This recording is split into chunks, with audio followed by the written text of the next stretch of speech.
No, it is 5:30, so we'll go ahead and get started. Again, thank you, members of the Fort Lewis Mesa community, for joining us tonight. Hopefully, we'll have a chance to answer many of your questions. Just do want to introduce who's here with me. Mick Souter is our school board member who represents your community. He represents the entire South End. Lots of square mileage in his board district, but certainly appreciate Mick joining us tonight. Mick was out there last year when we had our community forum before the whole COVID crisis hit. Of course, the next face you're very familiar with, Jenny Immel, who's our principal out there. Appreciate Jenny being here as well tonight. And then Julie, that's in very dark there. I think I see you, Julie. Julie is our public information officer and will be helping us with the Q&A chat. I do want to just point out that this is a webinar format, so it allows you to type in questions in the box. So if you click on the Q&A icon, it'll give you a box that you can submit that. Some of those we'll answer in writing, and everyone can see those questions as we answer those. And many of those we're going to talk about out loud. So certainly feel free to chime in on the question and answer box, and hopefully we'll get a lot of your questions answered. So really, a couple things I want to make sure we address tonight. First, a chance to talk about what's happening in this COVID world that we're dealing with. I know many of you are probably not excited about the change that we had to make this week. I'll explain that a little further just to help you understand what led us to have to make such a rapid decision in having to pivot to remote. I know that there's so much pride. Jenny and I were talking as we both joined a little early.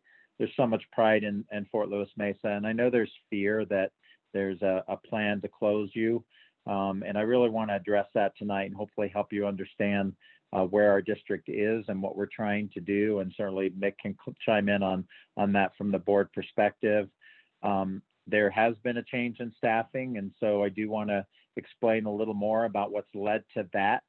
And then again, use our Q&A feature to submit questions so that we can really have that dialogue tonight. And then again, following this, please do call.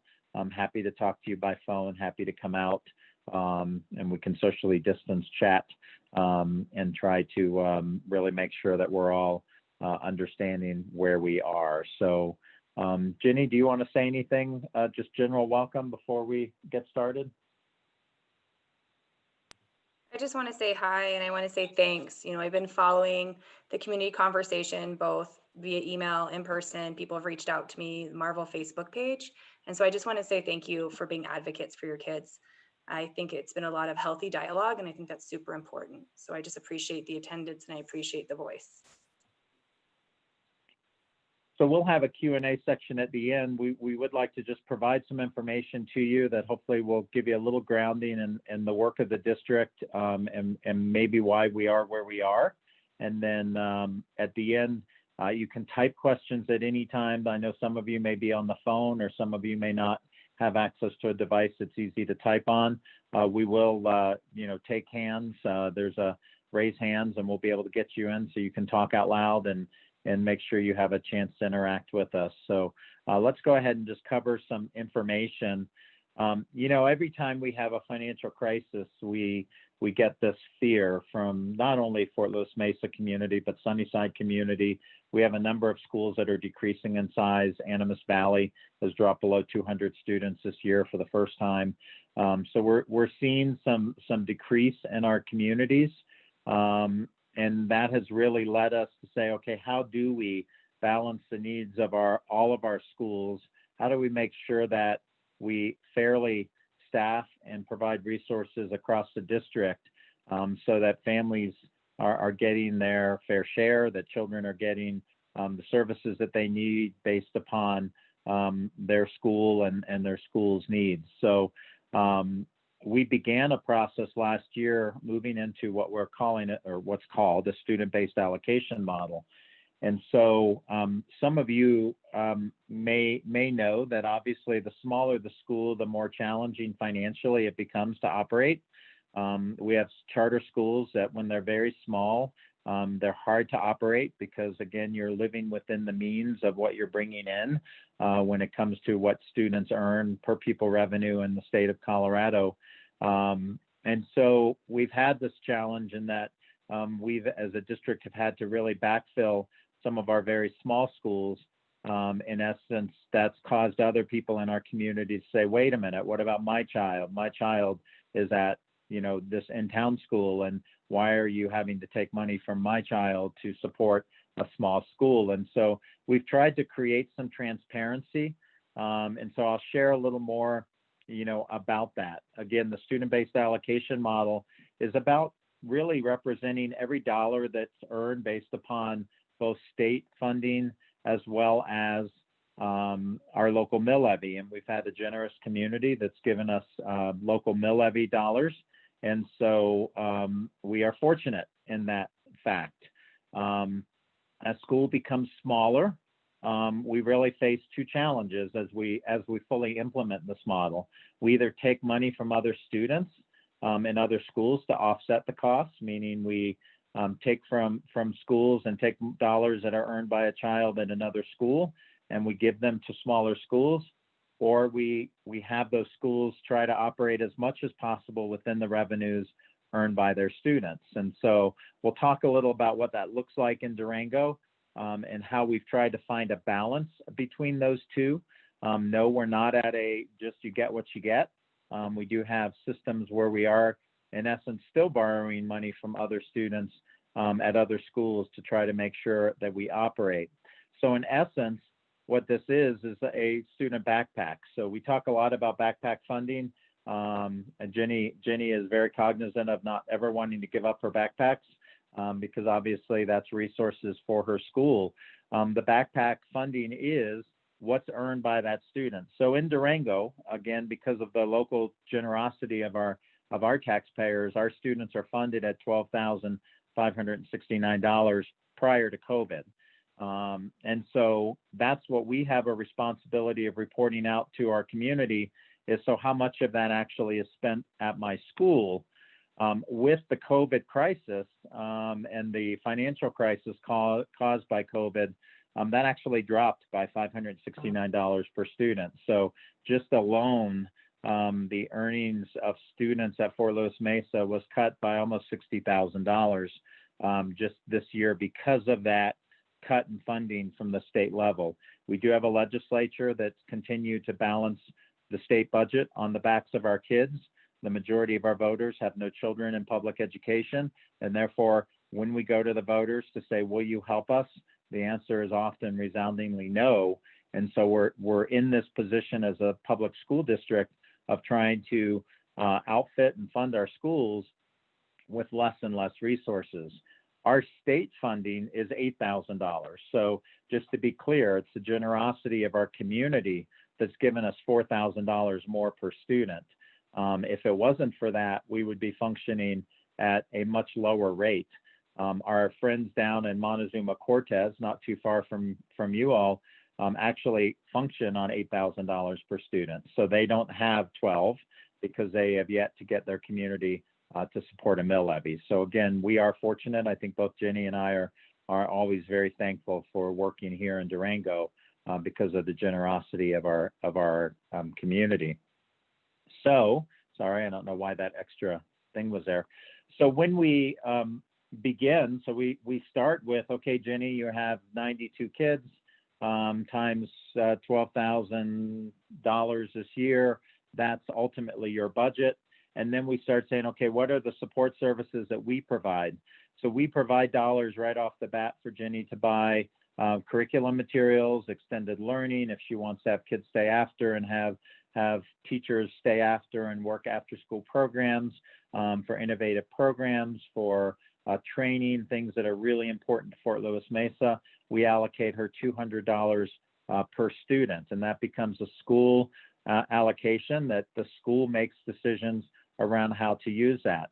Then we know there are always those copy costs and those, oh, I got to buy a new garbage can for the front of the school, or I've got to buy things that we feel like we need as a school to do, supplies, copies, art paint, things like that. We allocate schools $115 per student. So Ginny, when she is going through the budgeting process with us, we'll look at how many students we think Ginny will have. We project that budget to her, and then she, working with her instructional leadership team, decide how best to allocate that money. At the secondary level, where we have students who are ready for college courses, we allocate $215 per student. That allows them to have students who have maxed out on the classes we can offer, go to either Pueblo Community College or Fort Lewis College to finish out their high school education. So those are dollars that are allocated to schools. Athletics and activities at the secondary level, this is a large allocation. Part of our challenge with athletics and activities in our district is that we have to travel. So our kids cannot just stay locally and play and be competitive. So our athletics and activities budget as a district probably exceeds many of the Front Range districts, just because every time our kids compete, it's putting them on a bus and taking them to another town. So beyond that, we look at the substitute and attendance incentive costs. So obviously, when your teachers are sick, when they need to take a day for personal reasons, their children are sick, we allocate substitutes to the building. And so that the substitutes, and in Durango, if a teacher doesn't use their leave time, they actually get paid out for it. So it no longer is, if you don't use subs, you save money. If you don't use subs, it's your teachers are really committed to your kids. And because they try to be at work as often as they can, they actually end up with an attendance incentive. So that's $258 right off the top that we have to take to make sure we can supply both substitutes and that attendance incentive. Special education is a huge cost. So every child is actually contributing to the very complex system of special education in our district. So our psychologists, our social workers, our speech language pathologists, our occupational therapists, our physical therapists, all of that staff is hired centrally and then deployed to support students based upon need. That's a cost that also comes off the top at each and every school in our district, not just Fort Lewis Mesa, but every school in the district.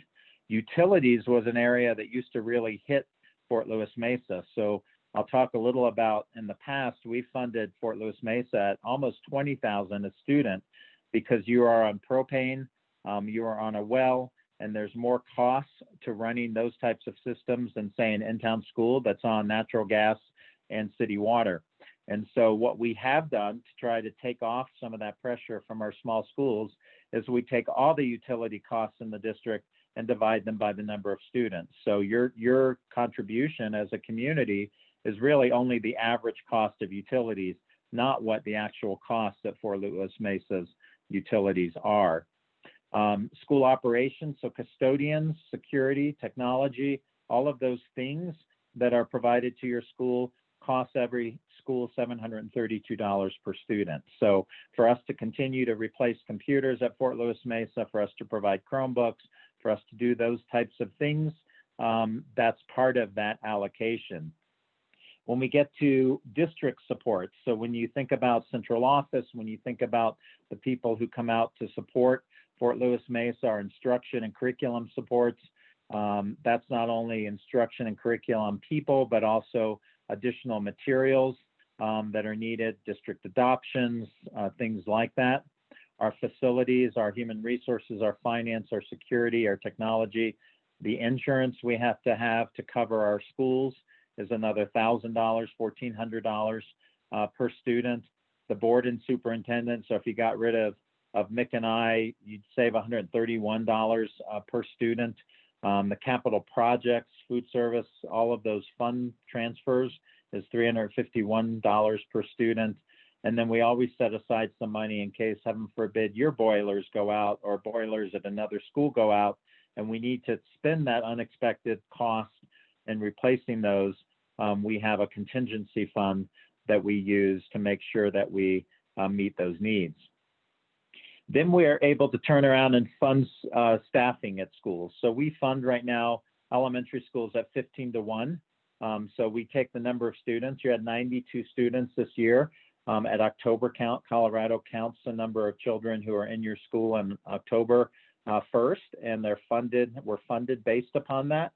You had 92 students who met the qualification to be counted on October 1st. And so we divide that by 15, and that becomes the staffing that we can allocate to your school.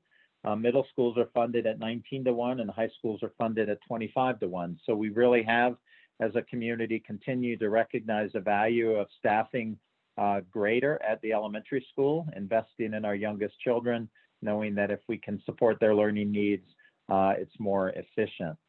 At Fort Lewis Mesa, again, with the K-12 staffing ratio I just discussed, right now you have 6.3 licensed staff that you earn based upon that formula.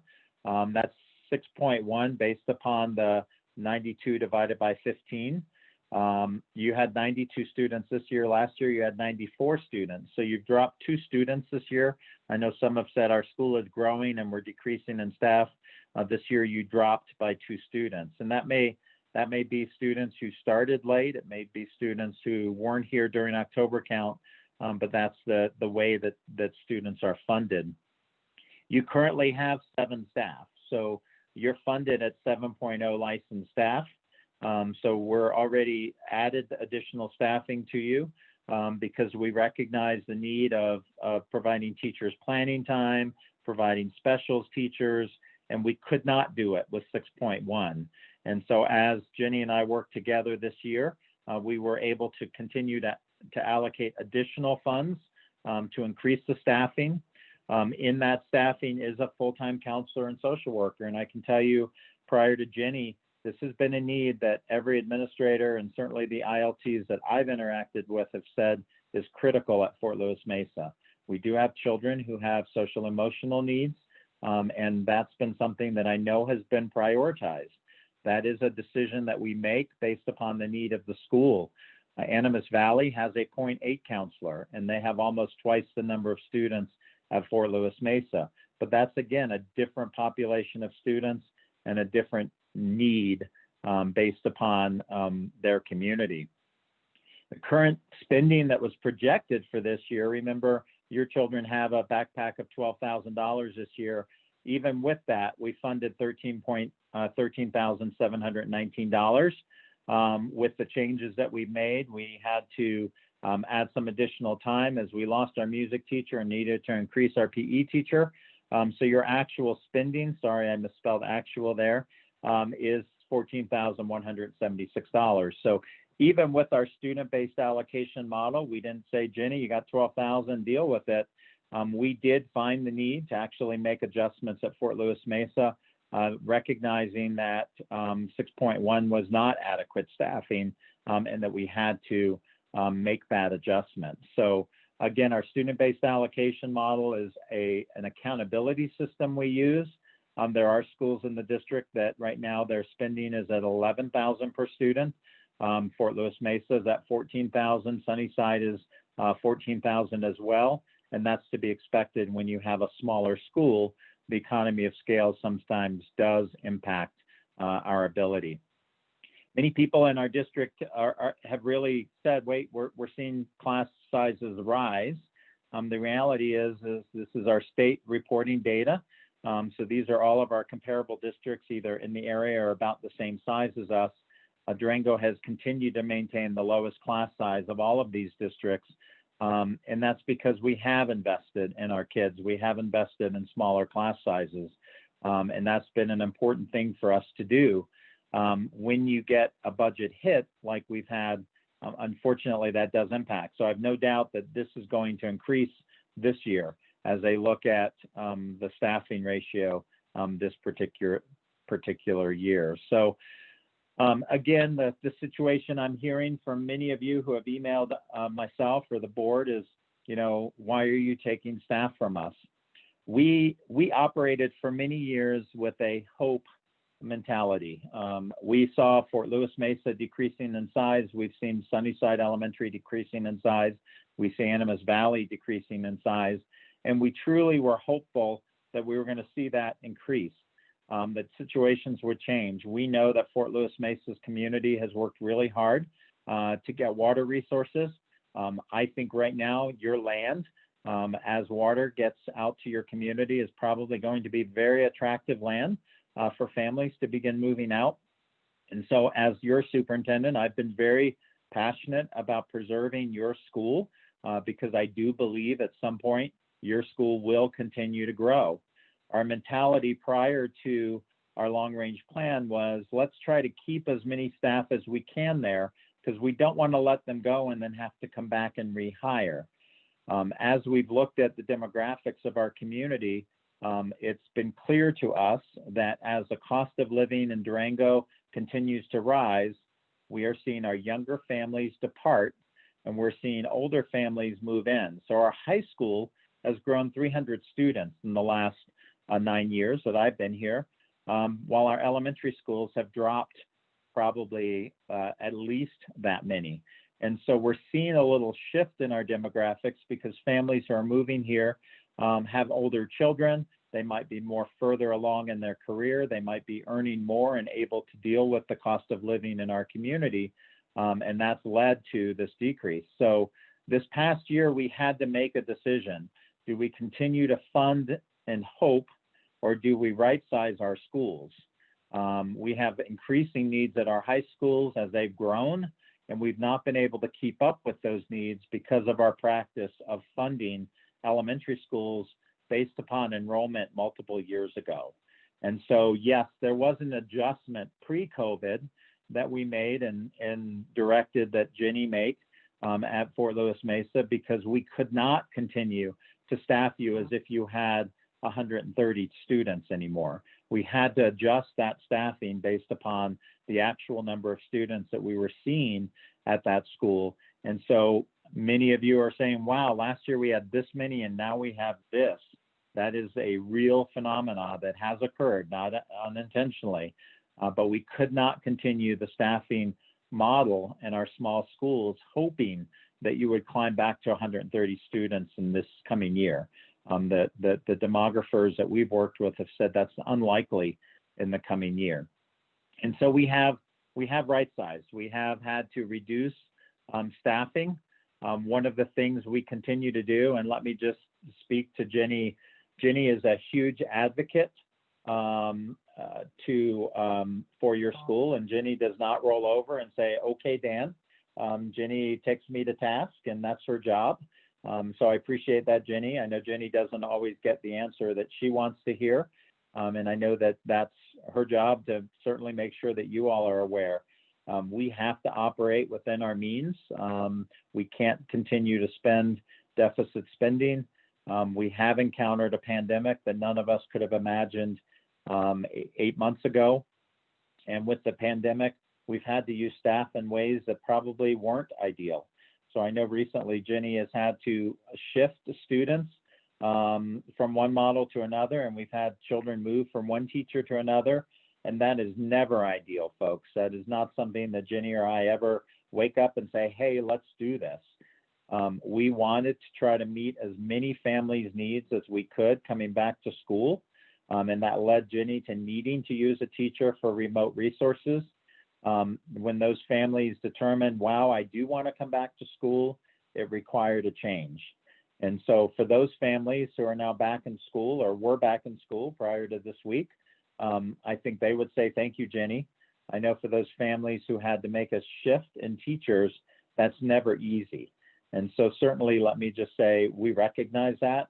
And we hope that as we are able to get this virus under control and that we return to school, that hopefully we can have some stability for our students and not require continual changes in models. So I'm going to go ahead and address a question I see in the box. So how many students will justify another staff member?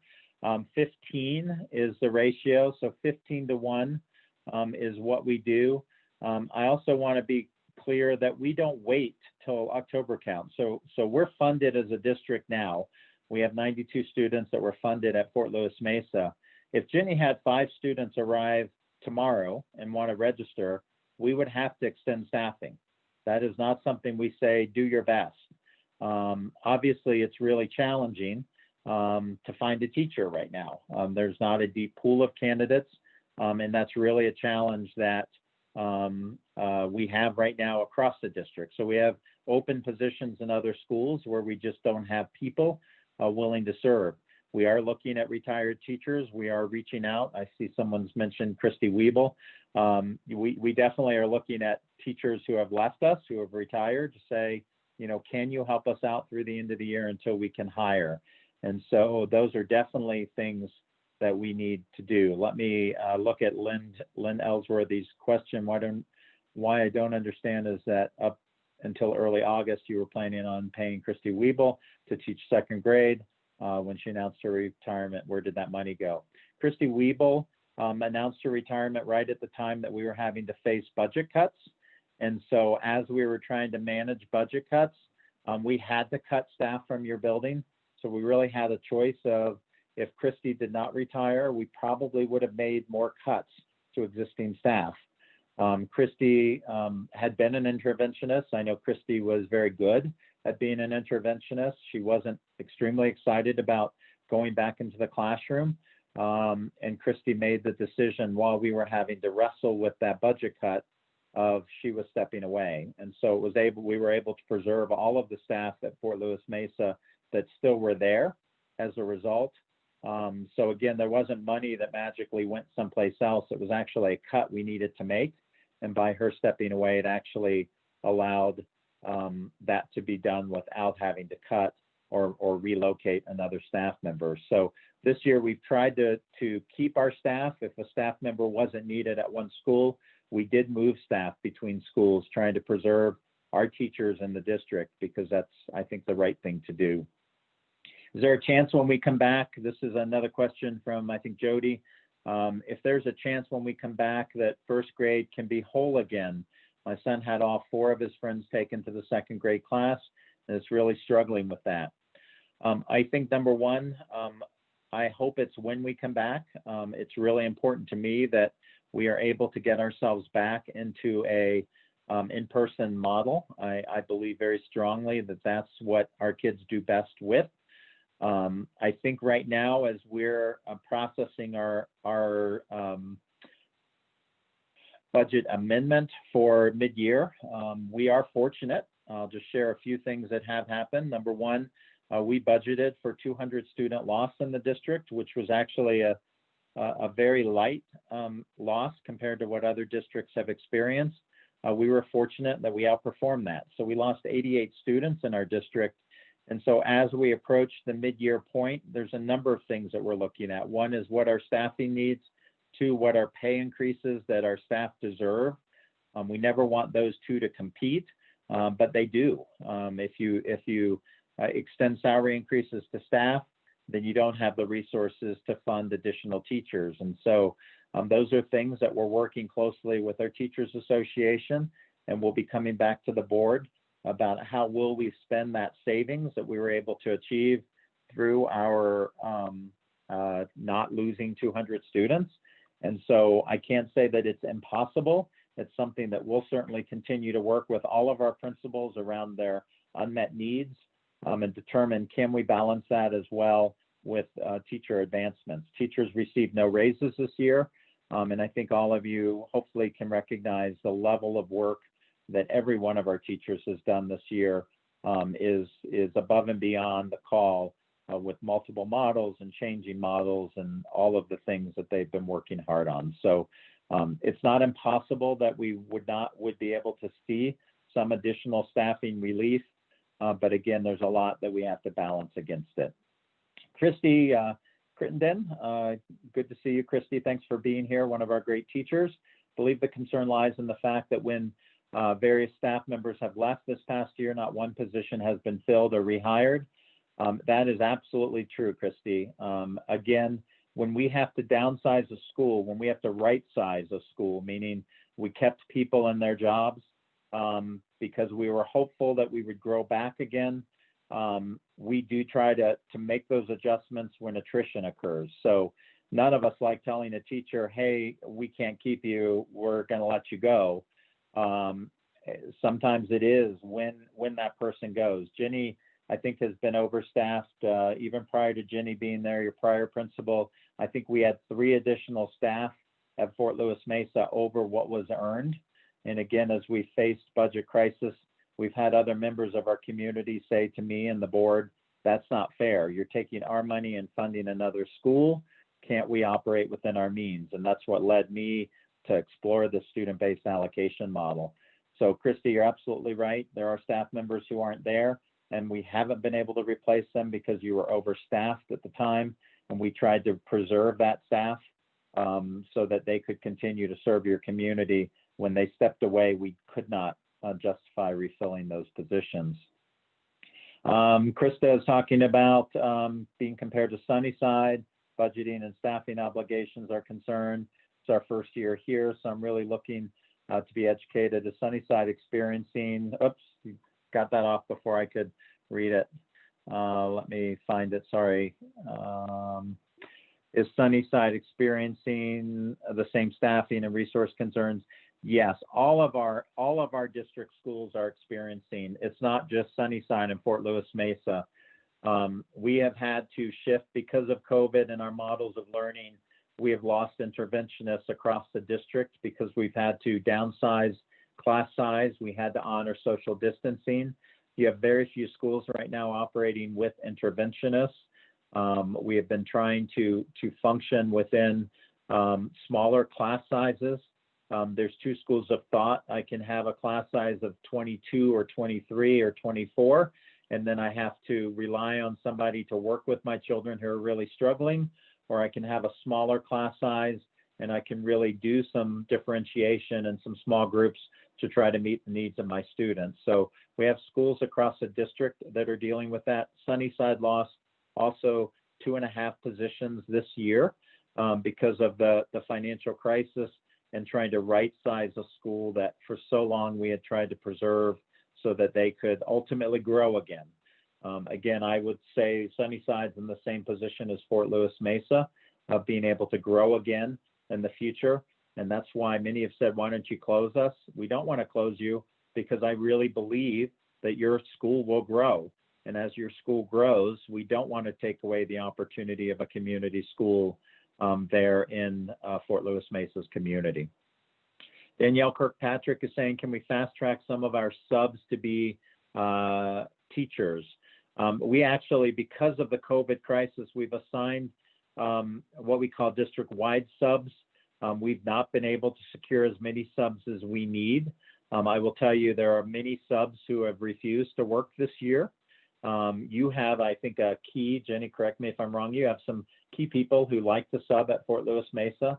And so that's actually been really great. We appreciate them. Sometimes it's hard to get someone from in town to drive all the way out there. And you've got some amazing people who are like, no, I'll always sub at Fort Lewis Mesa. So subs, you have to have a bachelor's degree to get a sub license. You have to have a teaching degree to get a teacher license. So we can't just make subs teachers. They can only teach for a certain period of time. They can't be responsible for a caseload. And so that certainly makes it challenging. But at the same time, I don't in any way want to downplay the amazing subs that Fort Lewis Mesa has and how much we appreciate them. Any idea how we can increase student enrollment? Thanks, Jerry, for that question. You know, we talked at our meeting when Mick joined me last spring. We have a lot of children who reside in Fort Lewis Mesa's community who choose to come into town. And many have said, well, don't let them. Well, I can tell you 6 years ago when our in-town schools were struggling with capacity and we turned away open enrollment students, they did not go back to Fort Lewis Mesa. They went to St. Columba, they went to Durango Montessori, they went to other private options, because when a parent says, I want my child in town for reason X, Y, or Z, I've heard, I want my kids to play athletics and I don't want to have to drive all the way back out to pick them up to get them in town.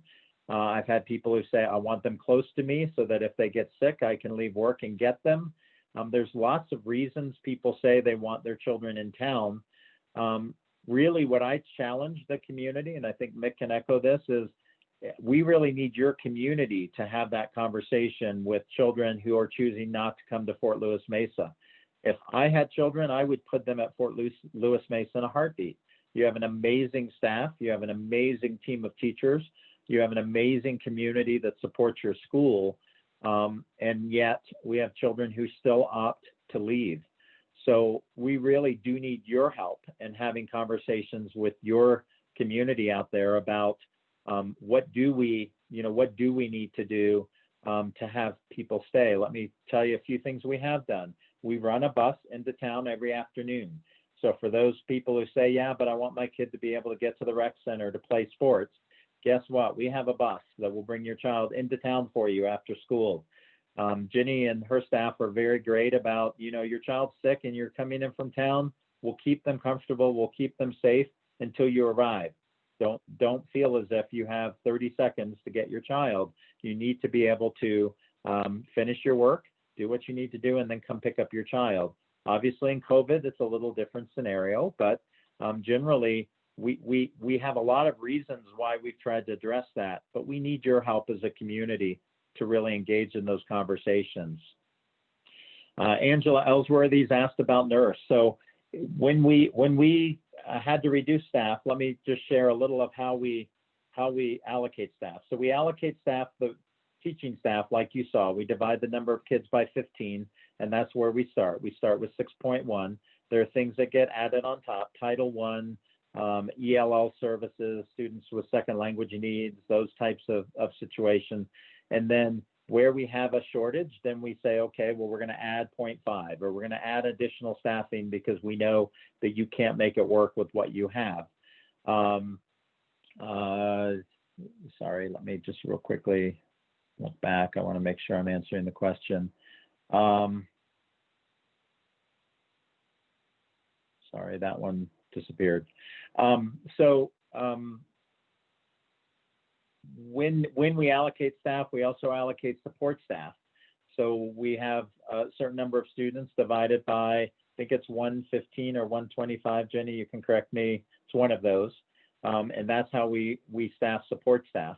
We always staff an administrative assistant in the building because every school needs somebody who's going to be there to answer the phone, to deal with customer service, to make sure families' needs are met. You need your child to change their route home. You need your child's lunch delivered to them. So we staff an administrative assistant for every school right off the bat. That's not in the formula, but the support staff is in the formula. And so we have in some of our schools a 0.7 health service provider.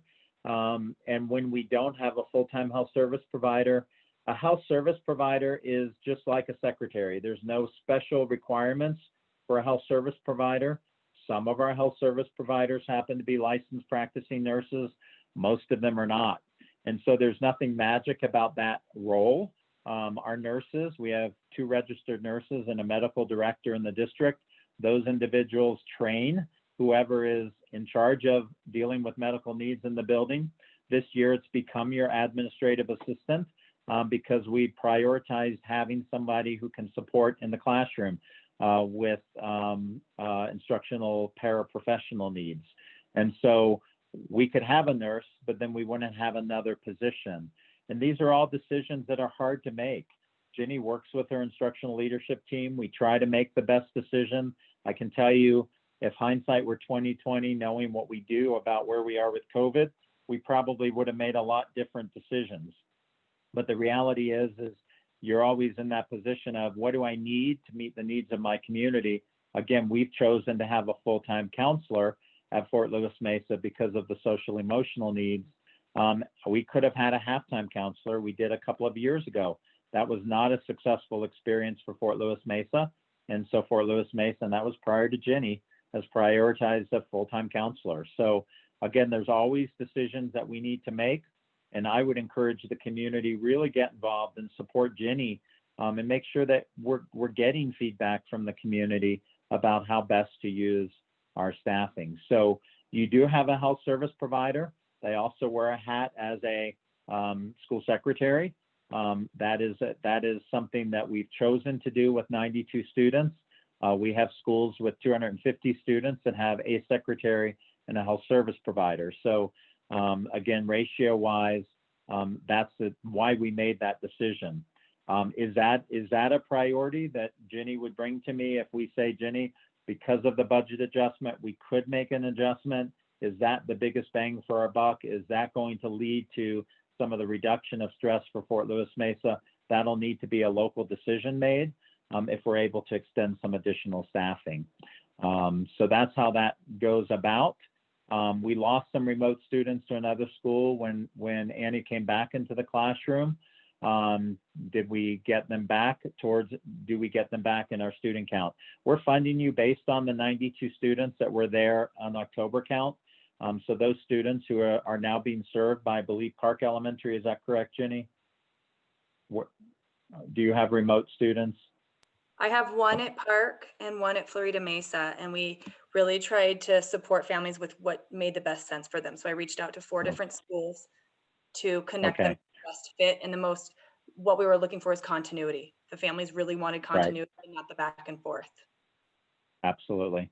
Well, thank you. And thanks for doing that, Jenny. So Jenny did have a challenge of, do I meet all of my family's needs, or do I reach out to my colleagues? And honestly, we felt like it was best for Jenny, knowing that we had some classes. Now that led to the other crisis of, now we've moved children, and everyone wants another teacher, but when it comes down to who's going to move, that becomes a challenge. So moving Annie back into the classroom certainly led to moving students. And unfortunately, we know that's, I know a couple of you have commented on that. That's hard. It is hard. Moving cohorts is hard. When we start a year with 1 kindergarten teacher and we hit 30 kids and we have to hire a new teacher, it's always hard to find the 15 who want to start with a new teacher. And that's human nature, and we get that.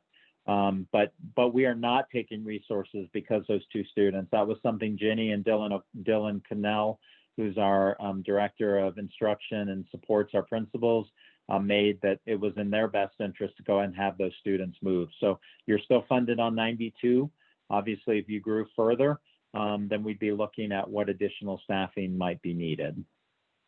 Okay, go to Colton's. The water project started delivering water out here this year. Absolutely, Colton. That's been exciting, and I'm excited for your community. I do agree it will affect growth, but it may not be for a few years, is what Colton's saying. Likelihood of additional, oops, you're clearing those.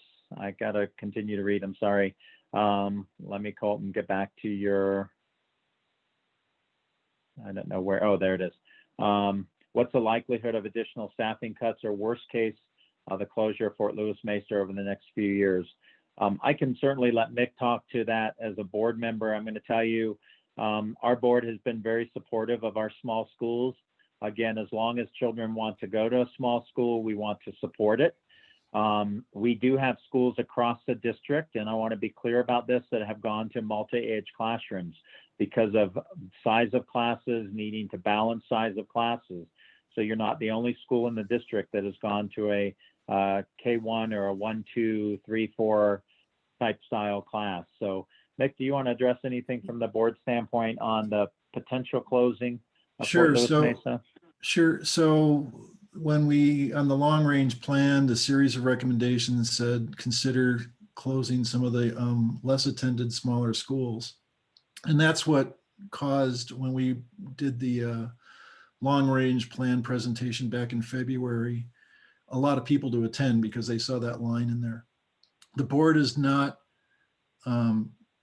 considered closing any schools. We're looking at the long range plan. We're focused on the capital spending projects that are what we're calling funded based on the community voting for the 4A bond.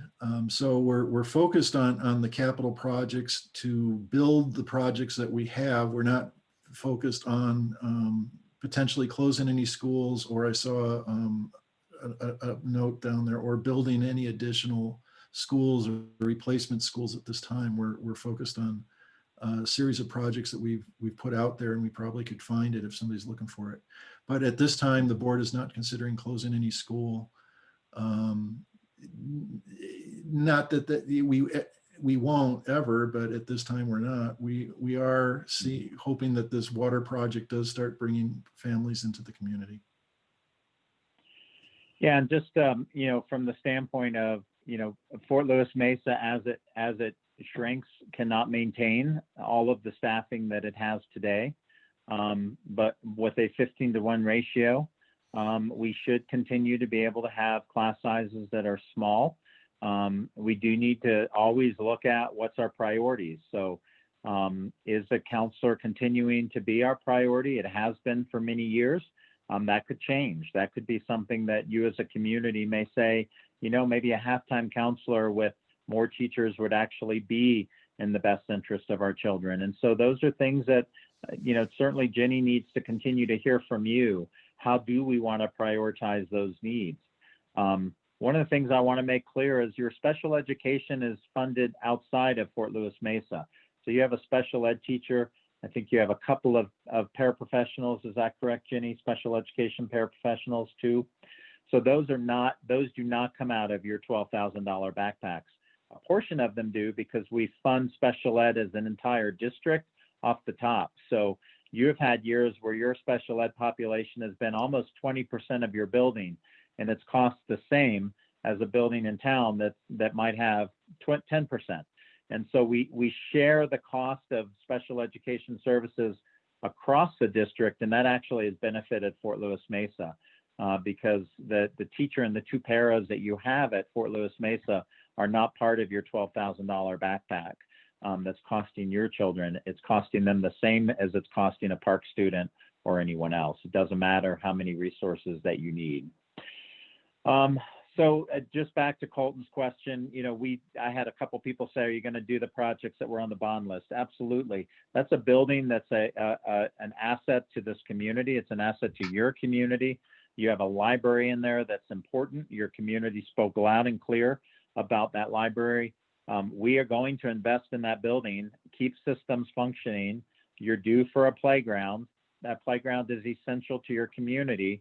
Even if you didn't have a school there. And again, I'm not saying that should ever be the case, but the reality is that is your building. That is your connection to La Plata County, is your connection to the Durango School District.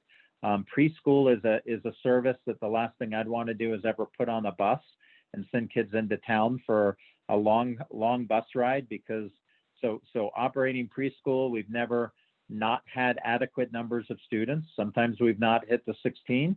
But we've always felt how strongly it is to have preschool close to your community. So yeah, I don't see your school ever closing, and I certainly see services that would need to continue with or without your school. You know that school districts across the nation, as we deal with financial crisis, are making different decisions, and I value our board for not making that decision here. Let's go to Jill's question. Jill said there was anticipated enrollment at 65. That actually wasn't this year. That was projected into the future, that you could drop to 65 students. At least that's my recollection. Again, what they project and what's reality, we fund based on reality. We don't fund based on what we project. And again, when the demographer was here and we shared the water project, they couldn't project, as Colton said, maybe 10 years before that really has a huge impact on your community. They couldn't project that. And so what they did was based on current trends, they projected what they expected to be. And with the decline, again, 130, 140 students, I believe, my first year, 9 years ago at Fort Lewis Mesa, and now we're down to 92. That type of a drop is probably not unrealistic. And you may drop a few more. The key is, what do we do to make sure that you still have equitable services for your kids? And again, if this year we were extremely tight on resources because of the cuts to our budget in June that were not expected, next year is actually a very good year right now, shaping up for public education with the governor's proposed budget, the passing of the nicotine tax that will fund K-12 education. So we actually are very hopeful, and proportionally as the district's able to add back staff, that will happen for Fort Lewis Mesa as well. So you were budgeted for 92 students, I believe. Was that correct, Jenny? Do you recall if did we budget 92 or 94 For this year? for this year when we projected your budget last year? I believe it was actually based off 86. Okay. So what we do is when October count occurs, so Jenny would have gotten, if it was 86, she would have gotten the $200 times 86. She would have gotten the $115 times 86. After October count, we make adjustments. So if she was actually funded at 86, there'll be 6 times that 200 and 6 times that $115. It gets moved into Jenny's budget mid-year, so that actually she does have the resources for the actual students who show up. So hopefully, Jill, that answers that question. Lindsay, I can't agree with you more. Your staff is overworked. Every teacher in our district is overworked. It is a extremely challenging time in public education. Our team is working around the clock on quarantines. Jenny had her first taste of a quarantine last week. That's a daily occurrence for everyone in the district. Our custodians are adding to their cleaning regimens. Our teachers are working their tails off. We have an amazing team of teachers, and I'm going to share what I shared earlier today with a parent. It's all of our jobs to make sure our teachers know how much we appreciate them.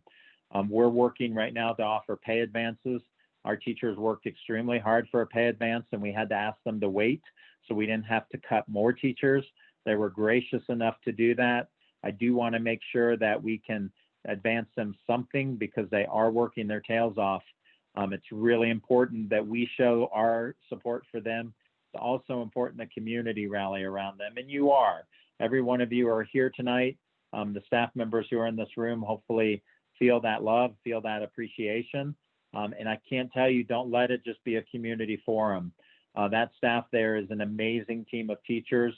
You're a high-performing school because of them, and we all need to support them. I know that it sounds easy to just give more money, give more teachers. Again, a magic wallet would help. We have a limited set of resources and a lot of competing interests, and we're trying to make sure we fairly distribute. And so as we come into the amended budget season, Jenny will be at the table to really advocate for what would relieve some pressure at Fort Lewis Mesa. I heard from parents earlier today that I met with that, you know, if we could just make sure we have 1 teacher per grade level, that would really help. And so certainly, hopefully that's the sentiment that's being relayed to Jenny. And when Jenny comes to the table with, here's what I really do need, that'll be something that she's heard from you. So definitely keep your feedback and communication going to Jenny. Do you have the sense of, this is from Roy, do you have a sense of the number of elementary age children who live in Fort Lewis Mesa area who are not attending? I don't have that in front of me. Jenny, I don't know if you recall a number. I think Mike had pulled that for us last year. I want to say it was 20 to 30, but that's just off the top of my head recollection. Does that sound right to you, Jenny?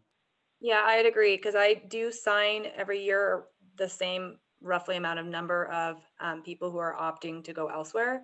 And I would say it's probably about 20, and generally it is for work. Yeah. So 20 to 30 is the number right now, Roy. Again, I know Fort Lewis Mesa has had some new families move in. So just like every school that lost some because of the pandemic, you gained a few this year. So I know Jenny has welcomed some new students into her building. And that's always a great sign when we have families moving in. Could a parent that is an RN volunteer to help fill that position? Heather, it's a good question. I'd love to talk more about that. We have closed our buildings to volunteers only from the standpoint of that mitigated risk. The more people we bring into the building, the more risk we have of someone unknowingly carrying a virus in. In your situation, if that were something that would help provide relief, I think there are things we could do to overcome that. So if you want to reach out to me, if you are a registered nurse or you have an idea, give me a call and let's talk about it. And certainly willing to work with Jenny when we're able to come back to school. So, and I'm hoping that'll be sometime soon. Yes, projects that would affect 9R. I'm not sure, Sea Valley, I'm not sure if that was a piece of your question. But yes, projects that would affect 9R. Would love to, if you can maybe re-enter the question. I'll go to Rebecca. How many kids are enrolled now as of today? It's 92. Is that correct, Jenny? Have you had any change since October count? That does sound accurate. Like I said, we're going in at 86. We've had a handful of new students, but we've kind of been stable because we've also lost a couple kids as well. So 92 does sound right. I haven't pulled a count over the last week because Denise has not been with me. So. Dan, Go ahead. Valley's question was a follow-up where we asked for clarification. The full question was, are projects the district is planning for schools going to move ahead, or will it be pick and choose based on priority? And that was talking about the capital projects. That was the question. Okay.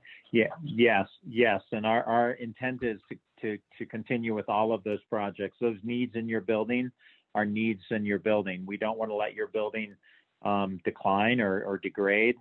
There are districts who would mothball a building. Again, I don't think that's in the best interest of our community to do so.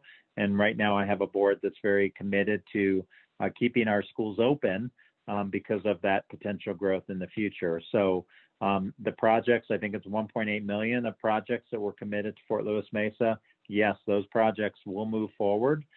We are trying to prioritize projects based upon our timeline. We have to spend 85% of our bond monies in the first 3 years. And so we're working right now with Bill Wilson, who's our capital projects manager. I think some of you came to our meeting in your gym, met him. It was one of his first days on the job when we had that meeting. So Bill is working right now. We've given the board a spreadsheet of how those projects will be done. It won't be a school won't see something the first year. All of the schools will see progress the first year, the second year, and the third year. We'll just stagger the projects so that we can make sure we can secure the right labor that we need to get them done. I think, Rebecca, I've answered your question. Some 86, maybe 92 was your official count, October count, and what we funded you on. Those children who went to 2 other schools, we're not deducting from your account. We're going to, hopefully, when we can return to full in-person school, that those are 2 students who went to Fort Lewis Mesa and will want to come back. So Lindsay Ellsworthy has, so if the goal is to keep our school open, has to be a competitively appealing school option to keep enrollment. How can we keep our appeal as resources are stripped? So good question, Lindsay. You have re-engagement. Jenny has re-engaged the Family Center. I think we had some breakdown in that partnership under past leadership. And I really do appreciate Jenny reaching out and engaging the Family Center. Childcare is a huge issue. I know there's a couple of you who I've talked to about your childcare needs out there, and we just can't afford when there's 2 to 3 or 4 children who want a childcare program. But where we can work with our library district, Roy Horvath, who has worked his tail off to get your library out there, there are partnerships that we need to continue to build upon. And I wish that I could focus on that more this year than our COVID response. But those are all things that I think we need to do, Lindsay, is continue to rebuild our Family Center, continue to work closely with our library districts, make sure that we are doing everything we can to make sure services are available to our parents there at Fort Lewis Mesa. That bus will continue to come into town after school for children who want to come to the rec center or children who want to do sports in town. That service will continue. And so hopefully those are things that are positive, but again, open to other suggestions that might further make your school more attractive. Is there any possibility we can change our school to K-8? We surveyed that, and I don't know, Jenny, if you did, I think your first year, I know Karen Gray had surveyed, I think 2 years in a row, and of the 5th graders moving on, I think we had 2 to 3 children who wanted to stay. So if we did K-8, we could grow it a grade a year. We just need parents who are interested in that. And what we've heard from parents of 5th graders is their children are looking forward to sports, they're looking forward to activities, and those are not things necessarily we could replicate with a very small class. But if there were interest, the board has explored, that was part of the long-range planning team, of do we think about going to K-8 models? And I think our district is open to that. We just need the desire of our residents out there to show us that that's a doable thing. So yes, it is always possible. And I know Karen asked 2 years during the time of her tenure. And I think, Jenny, you and I talked briefly about it, but I think that was probably right as COVID was hitting last year and we weren't able to do much more. So definitely a possibility. Amy Awida, is there any hope in sight for having our school have 1 teacher per grade level so we don't continue to make shifts to our children when numbers change and adjust? Amy, I think the key to that, as we've discussed, is prioritizing that. So we have needs in the building. We always have to prioritize what's the greatest need. Is it a counselor or is it a teacher per grade level? Is it a part-time counselor so that we can have a teacher per grade level? There's lots of discussions. And again, we as a district don't direct schools how to staff. We give you the staffing. We hear level 2 staffing, which means, gosh, we can't do it with 6.3. We need more. We try to make those adjustments to help schools. We can't give everyone everything they want, but it really is important that we determine what is the greatest value. Smaller class sizes and having a teacher per grade level, to me, would be appealing as opposed to interventionists, as opposed to additional paraprofessionals. But that is a decision that you as a community really need to make. Again, there will be some potential staffing adjustments as we come into our amended budget, which begins here in December. So we're about a week away from that conversation. And that'll be a chance for us to talk with Jenny and determine, are there things that we can do that are equitable across the entire district? I think everyone has some needs that if we can meet everyone's needs by investing a little in staffing in all buildings. Again, I think the myth here may be that everyone else is doing fine and everyone else has exactly what they had last year. That's untrue because of the budget cuts that we had to experience. I lost 18 people at central office. I lost my deputy superintendent. I lost my director of curriculum. It was a right thing to do. Those are not positions that I should prioritize over your teaching staff. And so we've cut and we'll keep those positions out until we can make sure that every school is staffed appropriately. Let's go to Kristen. Thanks for responding. As a staff, we spend countless amounts of time brainstorming ways to increase enrollment, but it seems like we're stuck in a standstill with getting out ideas to come to our life. We share ideas continuously and it doesn't go anywhere. Just wondering how to ensure action gets taken. It really has to be, Kristen, the entire community. So you as a staff have a full-time job. You're working hard to serve your kids. You do it extremely well each and every day. We really do need this community. We've got 40 people in the room here who value your school. We need your help, folks. We need your help to brainstorm. We need your help in connecting with families in your community. We really do need you to help us. I would agree with Kristen. If it's all on us, again, everyone said, Dan, if you just refuse to let people come into town, they'll stay. The answer, it's not that. It's not going to happen. And likewise, the teachers have a full-time job. We need parents to help reach out to family members who are not having their children come to Fort Lewis Mesa and help them understand how important it is to keep the resources in your community so that your kids all benefit to that degree. Russell has asked, could you use volunteer help for school building projects? Russell, the challenge comes in our litigious world of insurance that for people who want to help when it comes down to construction, workman's comp does not cover a volunteer. Liability insurance doesn't cover a volunteer. I remember the days when we used to be able to get together and raise a barn together. Those were the good old days. Today, we have liability issues that the district, like every business, has to deal with. And so it would be great if we could. Unfortunately, legally, we're not able to because of that whole liability aspect. How many parents or families will it take in order to establish a child care and after-school program? It would take 8. So we need 8 children who want for us to fund it. How many would it take if the library district were interested? That could be different. And again, I can't answer for Roy and his team, but for us, because when someone's employed by the district, we by law have to pay a para, which is retirement. That is 21.25% on top of the salary.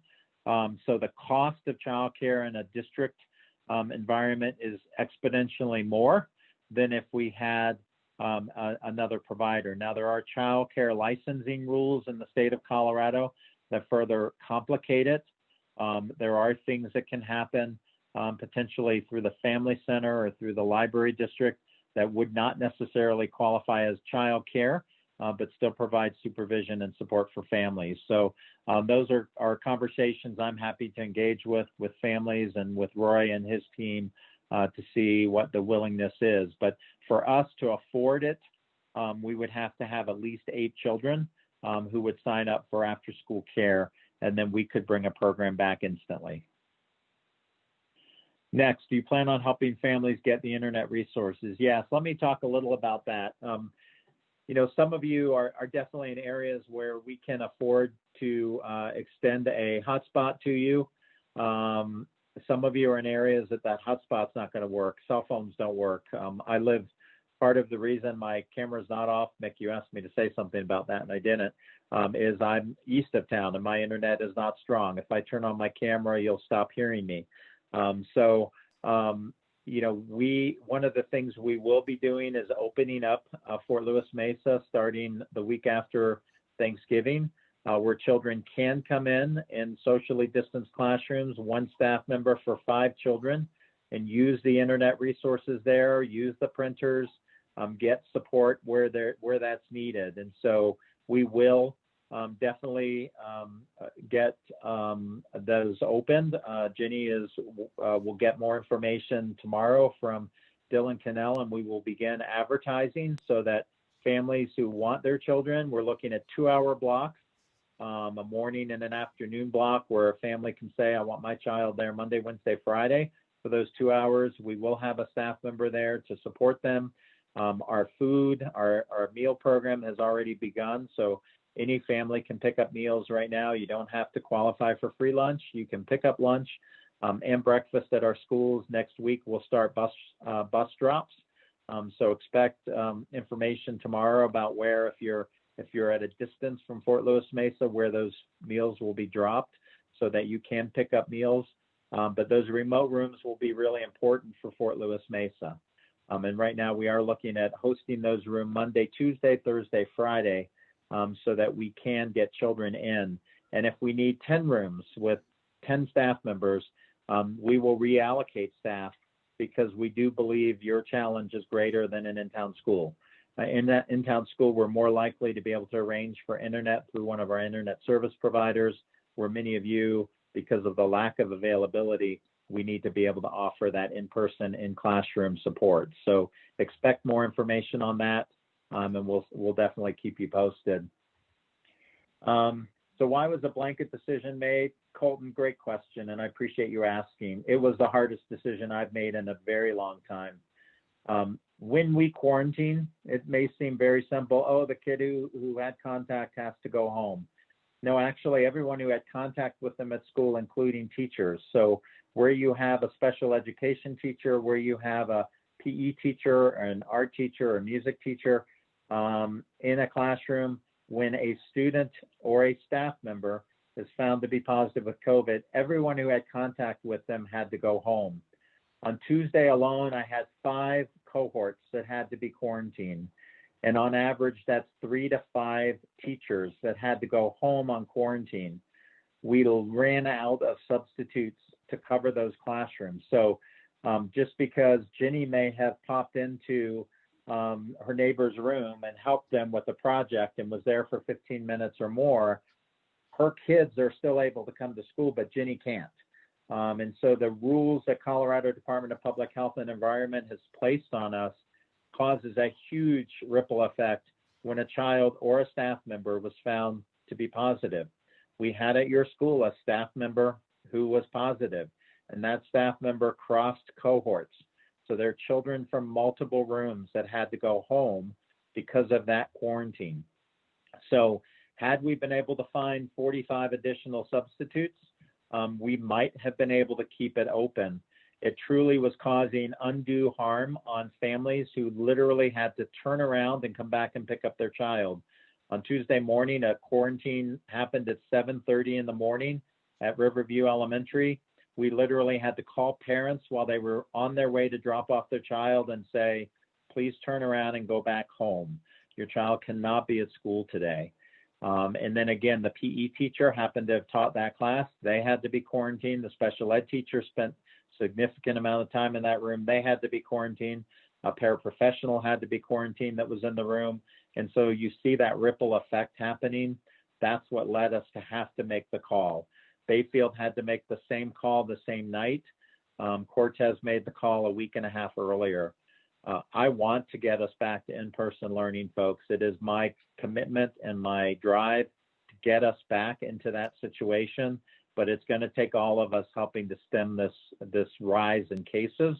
So please help us, help do your part, and we'll continue to do everything we can to try to get us back. January 4th is my hope.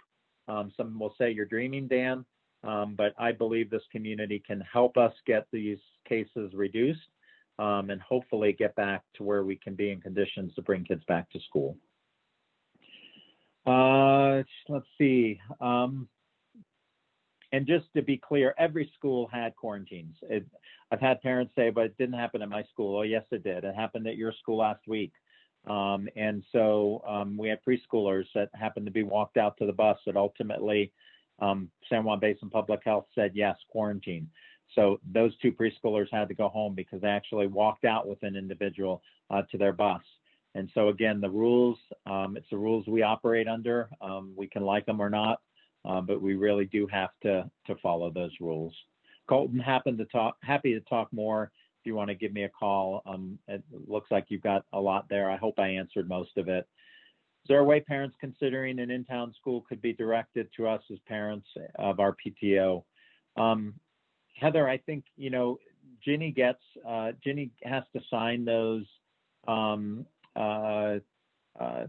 enrollment forms. So if a child is leaving Fort Lewis Mesa, Ginny has to sign them.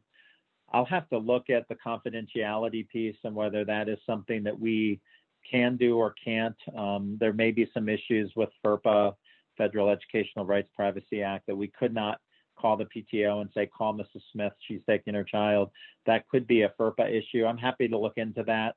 I do think it's something that we'd encourage that you do. I think last time we met in the gym, we talked about, let's hold some open houses. Sunnyside, one of the things Sunnyside has done is their St. Patrick's Festival is huge. It's not just their kids.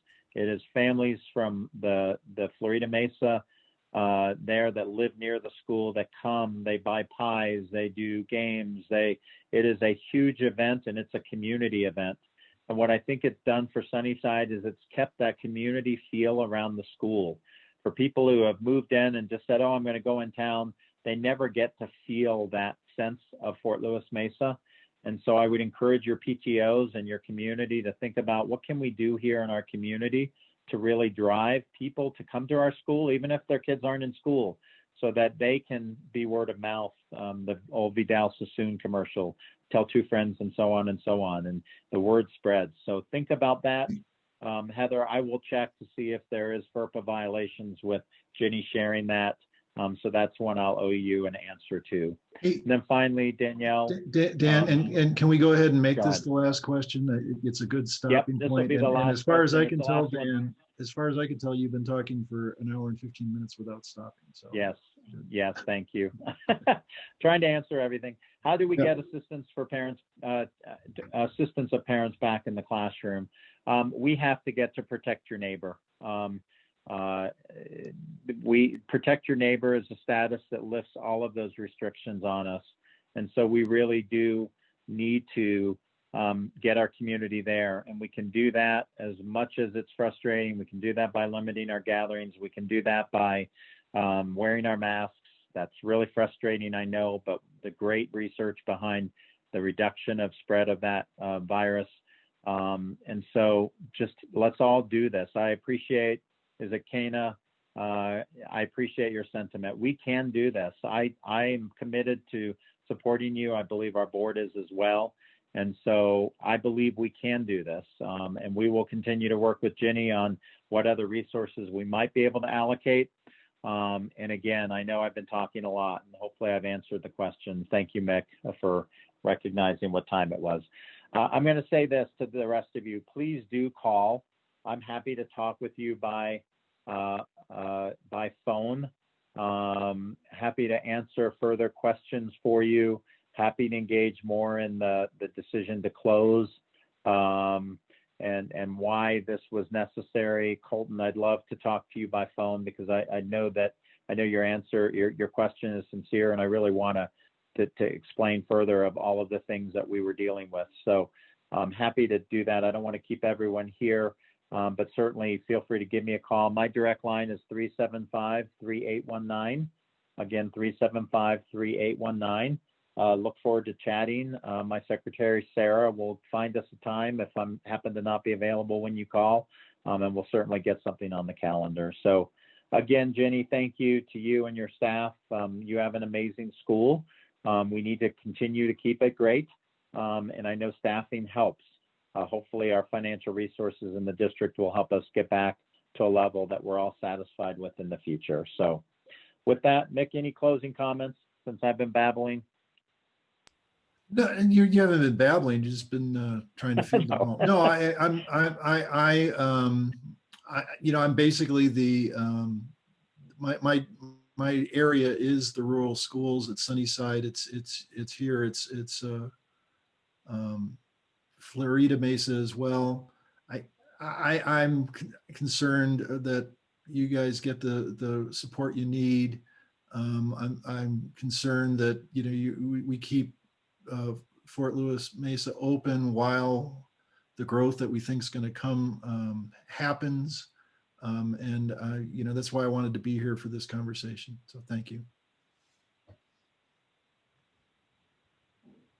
All right. Well, thank you, everyone. I look forward to hearing from you and look forward to being out there when we can all be back in person and continue the personal conversation. So Jenny, thanks again to you and your staff, and we'll look forward to connecting again soon. Have a good night, everyone.